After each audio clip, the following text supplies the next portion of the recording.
اللہ کی رحمت یہ ہے کہ اللہ نے اپنے گناہ گار بندوں کے لیے ایسے اسباب اور ایسے راستے بنائے ہیں کہ اگر وہ ان کے اوپر چلیں اور ان کے اوپر قائم رہیں تو وہ اللہ تبارک و تعالیٰ کی پکڑ سے بچ جائیں گے. پھر ان کو ثواب بھی ملے گا کہ وہ ان چیزوں سے نفرت کرتے تھے جو اللہ کو ناپسند تھی. اس لیے اہل ایمان کو چاہیے کہ ایسی چیزوں کے اوپر قائم رہیں.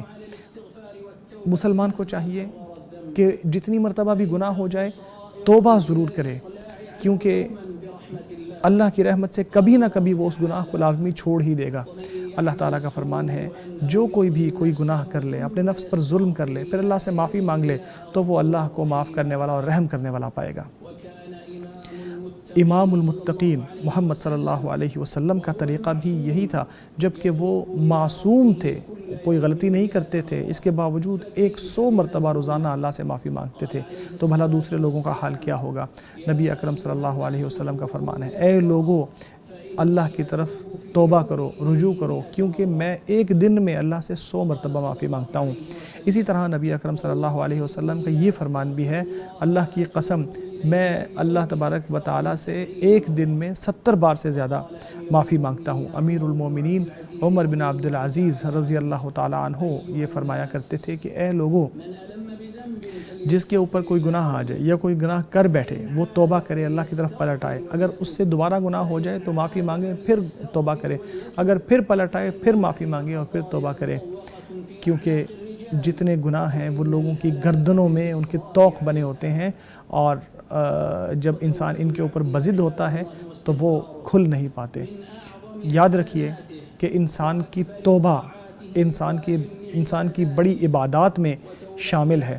جب انسان توبہ کر لیتا ہے، اپنے گناہوں سے معافی مانگ لیتا ہے، تو یہ اس کی بہت بڑی عبادت ہے اور بہت بڑی نیکی ہے کہ جس کے ذریعے اس کو بہترین اجر ملتا ہے اور بہت بڑی سزائیں اس سے دور ہو جاتی ہیں.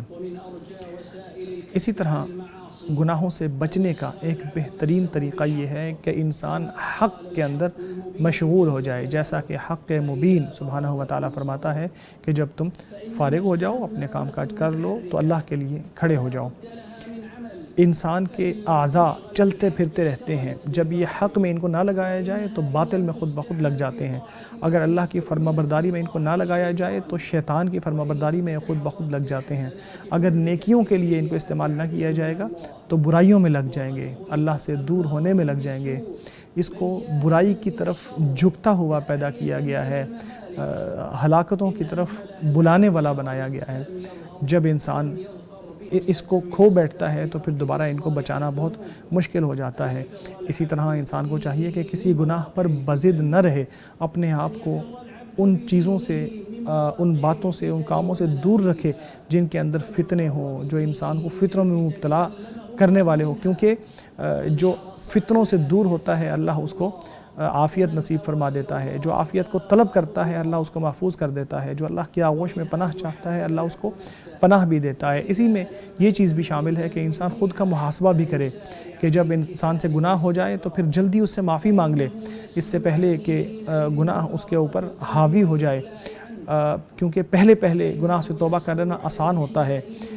جب انسان گناہ کرتا ہی ہے اور پہلی مرتبہ ہی فوری طور پہ گناہ سے توبہ کر لیتا ہے تو اس کے لیے آسان ہوتا ہے گناہ کو چھوڑنا.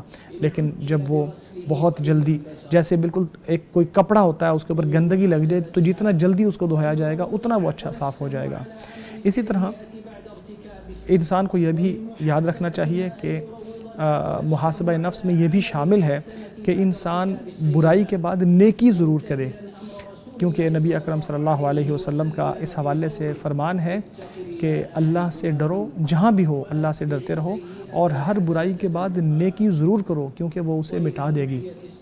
اور جب برائی مٹ جاتی ہے نیکی کے ساتھ تو قریب ہے کہ اللہ تبارک و تعالیٰ انسان کی اس برائی کو ختم کر دے اور اس کو نیکی میں بدل دے، بلکہ انسان کو یہ ثمرہ دے کہ وہ نیکی سے محبت کرنے لگے. حسن بصری رحمۃ اللہ فرماتے ہیں کہ پرانی برائیوں کو ختم کرنے کے لیے بہت ساری نیکیاں کرو اپنے حال میں، آپ کو پرانی برائیوں کو ختم کرنے کے لیے نیکیوں سے بہتر کوئی طریقہ نہیں مل سکتا۔ اس کی تصدیق کلام پاک سے بھی ہوتی ہے کہ ان الحسنات یذہبن السیئات، کہ نیکیاں برائیوں کو ختم کر دیتی ہیں، مٹا دیتی ہیں۔